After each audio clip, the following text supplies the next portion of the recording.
But எங்கள மாதிரியான start ups எல்லாம் பார்த்தீங்கன்னா, இந்த ஹெல்தி ப்ராடக்ட் எப்படி டேஸ்டியா குடுக்கணும் நெறைய R&D பண்ணி நாங்க இப்போ சீசனிங் மிக்ஸ் நாங்க வந்து எங்களுடைய நூடுல்ஸ் நாங்க ஆட் பண்ணி குடுக்குறோம். விச் இஸ் 100% பிரிசர்வேட்டிவ் ம். Free mat with natural ingredients. So அந்த டேஸ்ட் ஃபேக்டர் நாங்க என்ஹான்ஸ் பண்ணி குடுக்கறதுனால, எங்களுடைய நூடுல்ஸ் வந்து நல்லா விக்குது மார்க்கெட்ல. இன்ஃபாக்ட் நம்மளுடைய மில்லட் நூடுல்ஸ் எடுத்துட்டோம் அப்டின்னா, this are not oil fried. These are made with millets and wheat flour. Hmm. Preservatives எதுவுமே கிடையாது. பட் அதுவே கமர்ஷியலி அவைலபிள் நீங்க மைதா நூடுல்ஸ் எடுத்துட்டீங்க அப்டின்னா, அது ஏன் குக்ஸ் இன் 2 மினிட்ஸ்னு சொல்றாங்க? Because this are oil fried. இது ஆல்ரெடி ப்ரீ குக்ட். பாம் ஆயில டிப் பண்ணி எடுக்கிறாங்க. So that is not healthy.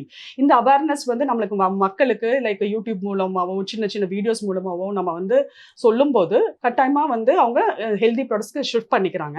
இன்னொரு ஒரு பெரிய சேலஞ்ச் இருந்தது வந்து ஹெல்தி ப்ராடக்ட்ஸ் ஆர் நாட் டேஸ்டிங்கிறது தான் இருந்தது. அதுவும் மில்லட்ஸ் வந்து எல்லாத்துக்கும் தெரியும். இது ஒரு ஆரோக்கியமான ஒரு ஃபுட்டுன்னு தெரியும். பட் எந்த அளவுக்கு வந்து தே வர் ஓப்பன் மைண்டடுங்கிறத பார்க்கும்போது அது ரொம்ப லிமிட்டடா தான் இருந்தாங்க. பட் எங்கள மாதிரியான ஸ்டார்ட் அப்ஸ் எல்லாம் பார்த்தீங்கன்னா, இந்த ஹெல்தி ப்ராடக்ட் எப்படி டேஸ்டியா குடுக்கணும் நெறைய R&D பண்ணி நாங்க இப்போ சீசனிங் மிக்ஸ் நாங்க வந்து எங்களுடைய நூடுல்ஸ் நாங்க ஆட் பண்ணி குடுக்குறோம். Which is 100% preservative free mat with natural ingredients. So அந்த டேஸ்ட் ஃபேக்டர் நாங்க என்ஹான்ஸ் பண்ணி குடுக்கறதுனால, எங்களுடைய நூடுல்ஸ் வந்து நல்லா விக்குது மார்க்கெட்ல.